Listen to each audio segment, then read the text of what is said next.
Hello, welcome back to the channel. My name's Sarah Louise and today I'm going to be talking about the things that I wish I knew before I had scoliosis surgery.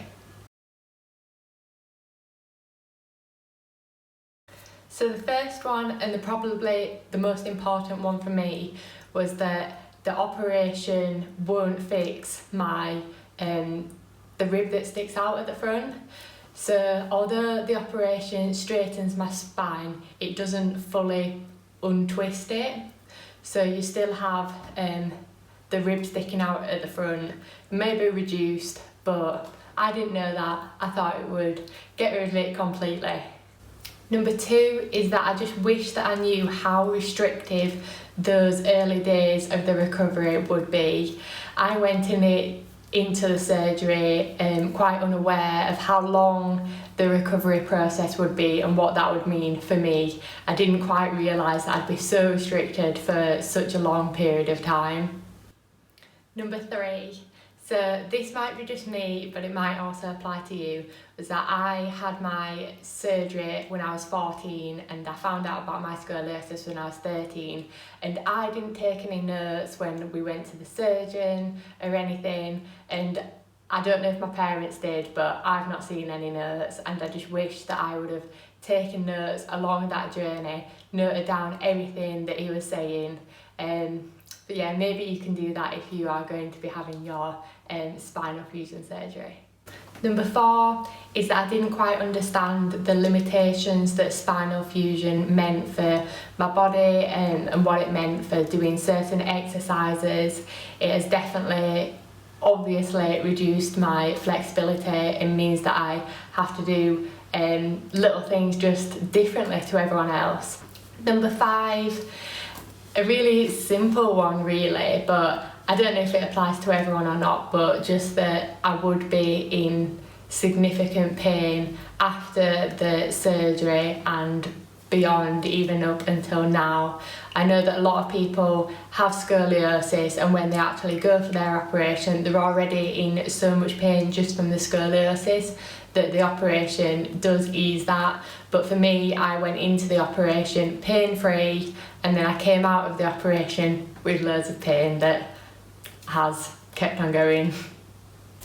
Number six is just the mental exhaustion that comes from the recovery process and being so isolated from your friends and your family and your normal life.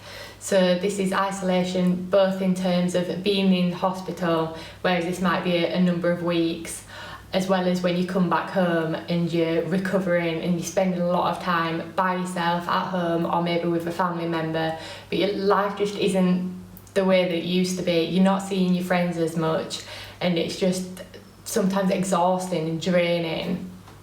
Number seven. So number seven leads on from number six. So this is loneliness. So you may experience loneliness from time to time from when you have the operation, maybe for like the first year. So within the first year, especially for me, I just wasn't getting back to normal life. Maybe you won't be going to school as much, meeting your friends as much. You feel quite isolated and you may not be able, or you may not feel comfortable to do the things that your friends are doing. So therefore you may feel left out and very lonely, and loneliness can have a great effect on you.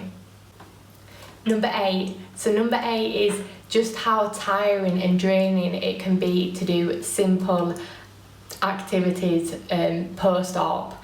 So this might be as simple as going up the stairs. It can absolutely drain you, exhaust you. So while you're in hospital and in the initial stages of your recovery, you may not be eating as much, you might have lost a lot of weight following this. So it just completely takes it out of you. These like simple things like going for a walk around your house or going up the stairs, it can really have a great effect on your body. Number nine. So number nine is that I still have the rib hump at the back. So as I mentioned earlier, the operation didn't fix the twist in my spine. So although I still have the rib sticking out at this side, I've also got the rib hump at the back, which this really still does affect me, because it affects me a lot when I'm sitting on like different types of chairs that have a back. Yeah, chairs are just not made for people with spinal fusion or scoliosis. Number 10, so for me post-op, this was huge. This is nerve pain. So while you're having the operation, they obviously cut through a lot of muscle, a lot of nerves in order to get to your spine. So post-op, I experienced a lot of shooting pains, and these were intense shooting pains, and I just had a lot of nerve damage, and everyone who has spinal fusion will experience this to some degree.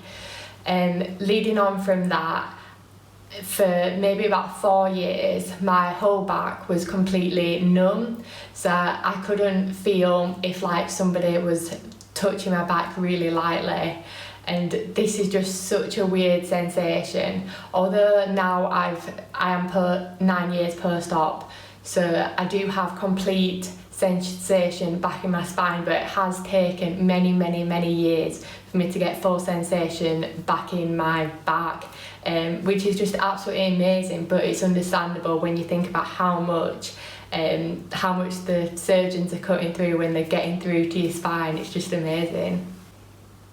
So thank you for watching. Those 10 things conclude the things that I wish I knew before I had scoliosis surgery. Hopefully they've helped you if you are thinking about having scoliosis surgery, having your spine fused. Yeah, so thank you so much for watching, and make sure to like this video if it's helped you out, and subscribe to my channel. I'm doing a whole series about scoliosis and spinal fusion. So thank you. Speak soon.